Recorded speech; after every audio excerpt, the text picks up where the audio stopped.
Welcome back to my channel. तो आज की वीडियो की शुरुआत हो रही है किचन से और अभी हो रहा है लंच टाइम। और लंच में बन रहा है रोटी, दाल एंड तोरी की सब्जी। तोरी को ही कई जगह नेनुआ भी बोलते हैं, कई लोग तोरी भी बोलते हैं। तो उसकी सब्जी नहीं, भुजिया एंड सैलड। तो आप लोग मेरे ब्लॉग से जुड़े होगे तो आप लोगों ने देखा होगा, मैं दिन के टाइम मोस्टली मेरा जो लंच टाइम में होता है ना, लंच वो यही होता है, बिल्कुल सिंपल सा दाल, रोटी, भुजिया, सैलड। तो और तोरी और घिया की ना मुझे सब्जी मसाले वाली बिल्कुल पसंद नहीं है। मैं उसका भुजिया ही खाती हूँ, बिल्कुल सिंपल, हल्दी, नमक एंड सूखी मिर्च का छौंका लगा के। यहाँ पे मैं बना रही हूँ दाल।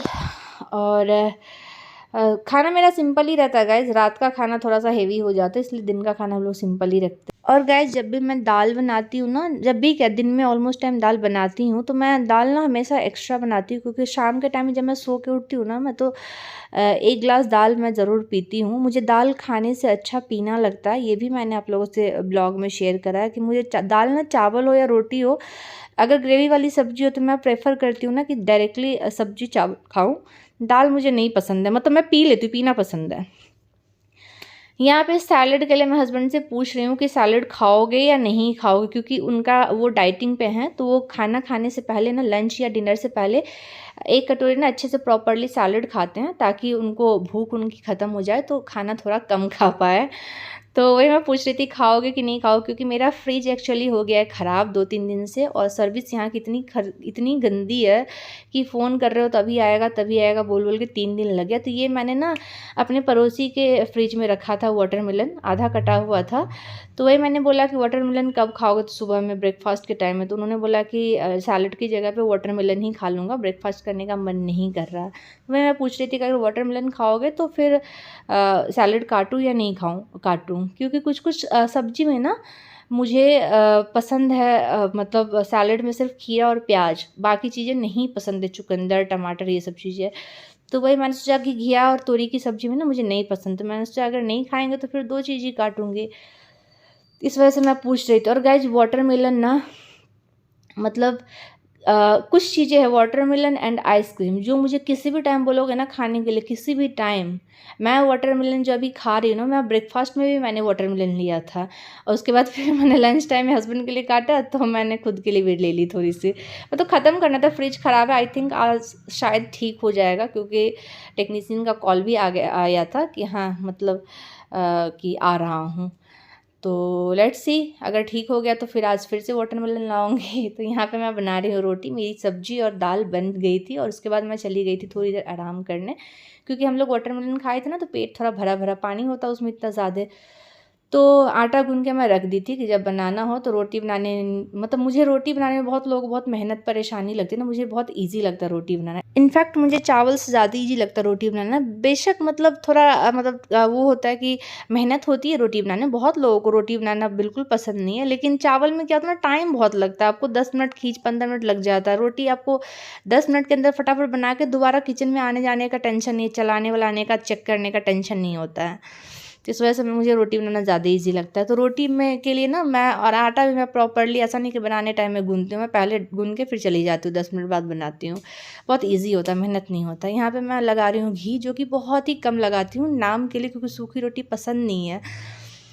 तो गाइज़ मैं आप लोगों से भी ये बोलूँगी कि अगर जिनकी प्रेगनेंसी का 3rd ट्राइमेस्टर चल रहा है ना, घी खाना शुरू कर दो। अगर मतलब 1st 2nd में अवॉइड किए हो तो 3rd ट्राइमेस्टर में घी खाना शुरू कर दो, थोड़ी बहुत दाल वाल के साथ, रोटी वोटी के साथ। यहाँ पे फाइनली शाम का टाइम है और टेक्नीशियन आ गया फाइनली, और वो कर रहे हैं काम। और यहाँ पे फाइनली गाइज आज मेरा फ्रिज 3 से 4 दिन बाद ठीक हुआ है। बहुत आजकल फ्रिज के बिना, वॉशिंग मशीन के बिना दिन काटना मुश्किल हो जाता, लगता है हाथ पैर ही गायब हो गया। दूध सुबह शाम बॉयल करो, मतलब चीज़ें गड़बड़, सब्जी भी नहीं मंगा रही थी, 2 टाइम का मंगा रही थी, ख़राब हो जाएगा। फ्रिज इतना गंदा स्मेल आ रहा था, सारा सामान मैंने अंदर ही छोड़ दिया था। मेरी हिम्मत नहीं हो रही थी खोलने की। 3 दिन हो गया, 3 दिन हो गया इस चक्कर में कि आ जाएगा, कल आएगा, सुबह शाम कर करके। और लेकिन ये है कि जैसे ही मेरा फ्रिज ख़राब हो, मैंने इसमें डाल दिया था क्या नाम है, नींबू। तो ऐसे आप लोगों को पता होगा, बट फिर भी मैं बता दूं, अगर फ्रिज ख़राब हो रहा है, नहीं चल रहा है, आप बंद कर रखे हो 2 दिन के लिए, तो आप उसमें नींबू डाल के छोड़ देना, ताकि स्मेल ना आए उसमें, फ्रिज में। तो और वो नींबू बाद में फेंक देना।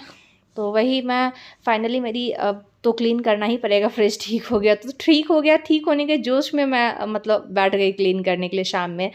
अभी शाम का टाइम हो रहा है, हस्बैंड ऑफिस से आए थे तो अपना वो गेम वेम खेल रहे हैं, मैंने तब तक मैं कर ले रही हूँ क्लीन, क्योंकि हमें नीचे जाना है। आज मैंने इनसे पहले ही बोला था कि मुझे नीचे ले चलना सब्जी लाने के लिए, क्योंकि ये मुझे नीचे लेके जा नहीं रहे। थर्ड ट्राइमेस्टर जब से शुरू हुआ है तभी से, मतलब जब से मैं दिल्ली से आई हूँ ना तब से मुझे नहीं लेके नीचे जा रहे हैं, कि मतलब अवॉइड करने के लिए। और मैं भी नहीं जाती हूँ, ज़रूरत नहीं पड़ती है। तो जब जब ज़रूरत पड़ती है तब जाती हूँ, और वॉकिंग वाला जगह पे जाती हूँ। तो सब्जी भी वॉकिंग वाला ही है, जस्ट नीचे ही है। तो मैंने बोला था, क्योंकि एक्चुअली क्या होता है ना, ये जाते हैं ना तो इतना सामान उठा के ले आते हैं। और आज तो किचन में सॉरी फ्रिज में कुछ भी नहीं है, क्योंकि मैंने मतलब सब्जी सिर्फ 2 दिन का मंगवाती थी, 2 दिन क्या, रात और सुबह का। फिर अगले दिन शाम को बोलते थे ले आओ, क्योंकि ख़राब हो जाता है, इतनी गर्मी है। ऊपर से यहाँ पे ना सब्जी, जैसे दिल्ली वगैरह में थे ना तो सब्जी बहुत सही मिलता था, यहाँ पे पता नहीं सूखी सब्जी रहती है, और उसको रखो तो और सूख जाती है। तो इसलिए यहाँ पे फाइनली हस्बैंड ने देखा कि फ्रिज साफ़ हो गया तो आए सबसे पहले पानी डालने के लिए, क्योंकि मैं रह सकती हूँ, ये इनको गर्मी बिल्कुल बर्दाश्त नहीं, इनको ठंडा पानी चाहिए, ये चाहिए वो चाहिए। तो सबसे पहले देखा साफ़ हुआ तो डीप फ्रीजर में बोला पहले डीप फ्रीजर में डालो, ठंडा पानी पीना। यहाँ आ गए हम लोग सब्ज़ी लेने के लिए। तो मैंने इनको पहले ही बोला था कि भाई सब्ज़ी मुझे आज मैं जाऊँगी, क्योंकि ये इतना सामान लाते ना, फेंक जाता, मतलब फेंकना पड़ता है। मुझे बिल्कुल अच्छा नहीं लगता फेंकना, किसी को नहीं लगता होगा, चाहे महंगी सब्ज़ी हो सस्ती हो, कोई भी सामान। मैं जाती हूँ तो उतना ही लाती हूँ जो यूज़ हो जाता, फेंकाता नहीं है। तो और आज सब कुछ लेना था, मिर्ची, धनिया, टमाटर, सब्जी सब ख़त्म था, आलू प्याज सब कुछ लेना था। आलू प्याज था लेकिन मैं मतलब फिर भी एक्स्ट्रा मैंने मंगा लिया था, ले लिया आज भी। यहाँ पे मेरी दवाई भी आज ख़त्म हो गया था, दवाई भी लेनी थी मुझे, आयरन, कैल्शियम एंड इकोस्प्रिन। यहाँ गाइस वही नींबू मैं निकाल के सफाई के बाद भी मैंने नींबू छोड़ दिया था, कि जो भी थोड़ी बहुत स्मेल है वो चला जाए, वरना इन्फेक्शन होने का डर रहता है। तो यहाँ पे देखो तोड़ी जो है ना, वही नेनुआ जिसको कहते हो आप लोग, वो इतना लंबा लंबा मिलता है ना, 2 नेनुआ 2 लोगों के लिए आराम से भुजिया बन जाएगा, इतना, जबकि कितना गलता है, इतना लंबा मिलता है। लेकिन बहुत बच्चा बच्चा, ऐसा नहीं कि बहुत मतलब ख़राब मिलता, ऐसा नहीं है। तो गाइस हम देखा होगा, मैंने पहले भी ब्लॉग में शेयर करा कि मैं कंटेनर में वो रखती हूँ, टमाटर, धनिया एंड मिर्ची, अदरक, बिल्कुल भी ख़राब नहीं होता, यूज पूरा हो जाता है लास्ट में, मतलब ख़त्म होता है लेकिन ख़राब नहीं होता है। तो आप लोग भी कंटेनर यूज करो, बहुत ही सेफ़ रहता है। और सब्ज़ी भी ना डायरेक्टली फ्रिज में मैं नहीं रखती, मैं पॉली बैग में डाल के, प्लास्टिक में डाल के रखती हूँ, वो थोड़ा लंबा चलता है। अदरवाइज डायरेक्ट डालोगे ना तो ख़राब हो जाता है 2-3 दिन में सब्ज़ी भी। तो वही यहाँ पे मैं अलग कर के डाल रही हूँ। और बाहर जाकर आज मुझे बहुत अच्छा लगा। मैं काफ़ी टाइम बाद नहीं कह सकती हूँ, मैं अपने ब्लाउज की स्टिचिंग के लिए गई थी, लेकिन फिर भी मतलब 5-7 मिनट के लिए, 10 मिनट के लिए हार्डली मैं गई थी। तो मुझे बहुत अच्छा लगा। आज मैं काफ़ी टाइम बाद सब्ज़ी की दुकान पे गई, मुझे याद नहीं है मैं लास्ट टाइम कब गई थी। और यहाँ पे जो सब्ज़ी ना बहुत अच्छे से मिलता, आपने देखा होगा प्रॉपरली, मतलब ये नहीं कि ये कितने रुपये, ये कितने रुपये, प्रॉपर मतलब वैसे मिलती है जैसे मॉल में मिलती है सब्ज़ी। तो यहाँ पे गाइस फाइनली मैंने अरेंज करना कितना डिफ़िकल्ट होता है ना, जब सब कुछ ख़त्म हो, सब कुछ मतलब A to Z कह सकते हो कि शुरू से लास्ट तक सब कुछ फ्रिज में अरेंज करना पड़ा है मुझे। फेंकने वाला सामान फेंकना पड़ा, कई सारा सॉस ख़राब हो गया था, जूस वगैरह ख़राब हो गया था। तो वही यहाँ पे गाइस आज हमने कटहल लाया था, और कटहल की प्लान हमारी सुबह की थी कि आज फ्रिज वाला आ गया अगर तो जाएंगे सब्ज़ी लाएंगे, तो कटहल लाएंगे और रात में कटहल की सब्ज़ी बनेगी। और आज हम किसी और रेसिपी से बनाने वाले हैं, आप लोगों से दूसरे ब्लॉग में ज़रूर शेयर करूँगी, नहीं तो ये बहुत ही लंबा वीडियो चला जाएगा। तो फाइनली यहाँ पे हमारा अरेंज हो गया, और इसके बाद थोड़ी बहुत मैं सफाई कर दूँगी। ऐसे रात को झाड़ू नहीं लगाना चाहिए, लेकिन झाड़ू लगा के फेंकना तो बिल्कुल नहीं चाहिए, कल तुलसी आएगी तो साफ़ करेगी, बट थोड़ा बहुत मैंने क्लीन कर दिया है, फेंकी नहीं, वहीं पर बगल में रख दी हूँ, उठाई भी नहीं हूँ। तो गाइज़ आज का तो मेरा शाम का यही सुबह दोपहर से शाम तक की रूटीन थी। और प्रेगनेंसी के टाइम काम करना डिफ़िकल्ट तो अब हो रहा है, बट ठीक है, करना ही है अपने आप के लिए भी, और कोई नहीं है इसके लिए भी। तो गाइज़ वीडियो अच्छा लगे तो प्लीज़ चैनल को लाइक और सब्सक्राइब ज़रूर करिएगा। मिलते हैं नेक्स्ट वीडियो।